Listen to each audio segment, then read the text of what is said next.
In this lesson, we'll look at how to create a shading network that can add realistic iridescence to a particular surface. And again, this will be a fairly simple exercise leading up to some of the more complex networks that we'll create in later lessons of this kit.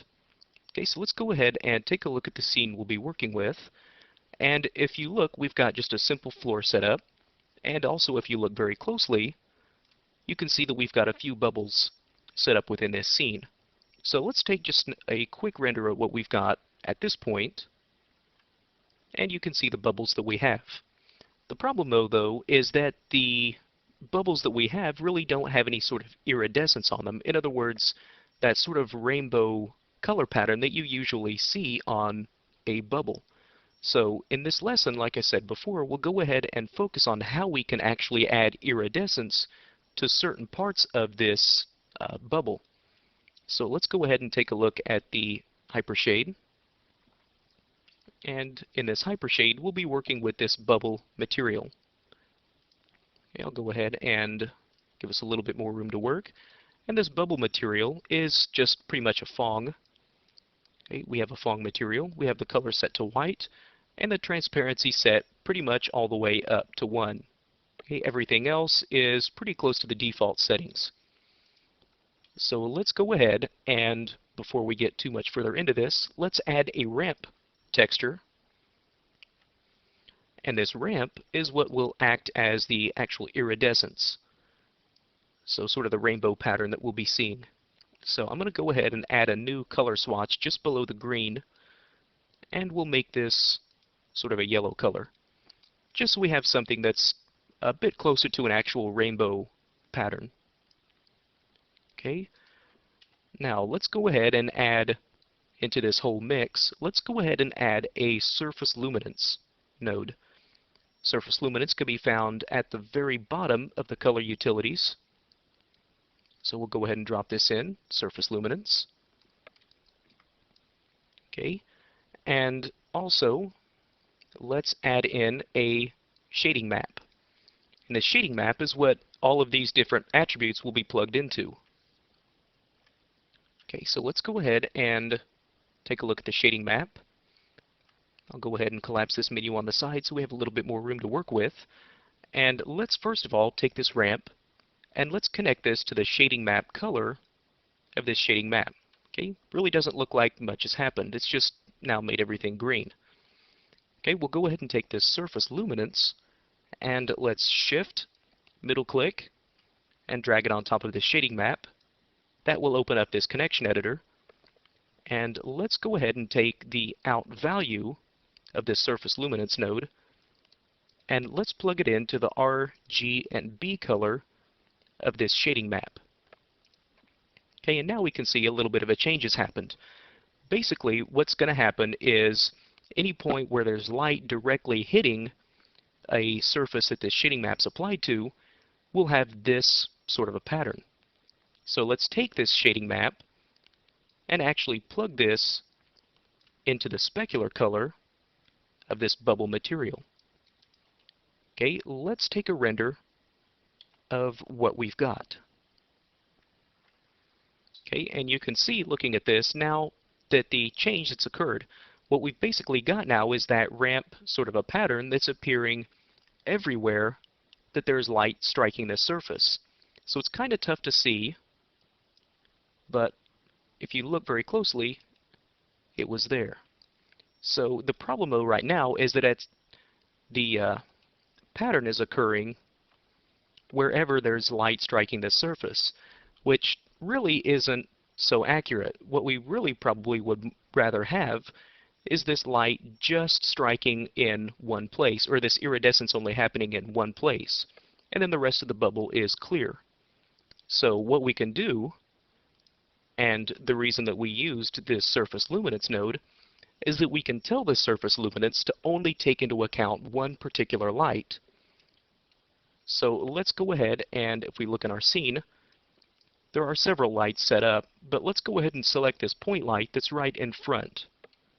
Okay, we'll go ahead and select the point light and shift select this bubble material, and then we'll hit, click on the input connections, and that will open up both of those within the hypershade. Okay, so let's go ahead and take this point light shape and connect this point light into the surface luminance. Okay, so again, let's shift, middle click. Okay, and we'll go ahead and connect the light data of this point light into the light data array of the surface luminance. Okay, and when you click on the light data array, it really doesn't look like anything's happened. But if you expand this, you can see that it has been connected to this light array 0. And you can see how both of these are highlighted, showing that they're connected. And also you can see the connection that's been established. Okay, so you can now see, if you look very closely at this, how this shading map has changed. And if we take a render of this, we should now see a pretty significant change in our rendered scene. Okay, so let's render this. Okay, and now, just like we wanted, the surface luminance is only working on this one particular light. It's the light that's casting this sort of a yellow highlight. The problem is, though, that if you look at some of these other lights that are still casting this specular highlight, you can see that this highlight is not white, probably the way that we would want it to be. The reason for that is, if you take a look at the hypershade, this red color of the ramp is being spilled over this entire surface. So if you look, what we've got is, and you really can't see it here in this just perspective view, but in this area toward the front of the bubble where this light's actually casting our specular highlight, you have this pattern. But the problem is this pattern doesn't end. It casts this red color all the way across the back side of this bubble. So what we get is this red tint that's all over the back side of this bubble, which really isn't what we want. So the way we can fix that, though, is actually very simple. Let's go ahead and click on this ramp, and for this last color, this red, let's go ahead and add another color underneath it. We'll just make that color white. So that way now we have a white specular color that's being cast along the back side of this. And we can go ahead and make a few adjustments to this. Let's go ahead and start to adjust this ramp until we can start to see a little bit of a blue color coming into the front part of this. The shading map, or the color that's being applied to this, is directly being controlled by the intensity of this light. So the more intense that light is, the more of these rainbow colors that you'll see. But rather than adjusting that light to get that color that we want, we can just simply adjust this ramp and then start to introduce some more of this blue into the specular highlight. So again, we'll go ahead and make just a few quick adjustments to this. And if we wanted to, we could make these colors a little more of a white color, just so that they're not quite so intense. So let's go ahead and select this green. And again, we'll start to pull this down toward white. Same with all the other colors. Again, just so they're not quite so intense. Okay, so now we have something that's a little softer. And let's take a look at what we've been able to achieve.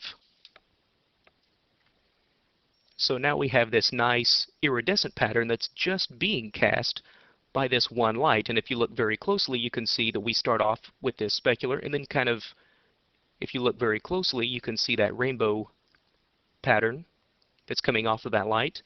And now everything on the other side of that bubble has now got this white specular highlight, again because of this white color that we introduced into the ramp. Okay, so that's how we can use a fairly simple shading network to achieve this very nice iridescent pattern that you can see on these bubbles. So in the next lesson, we'll go ahead and look at some more shading networks that you can use in your everyday work.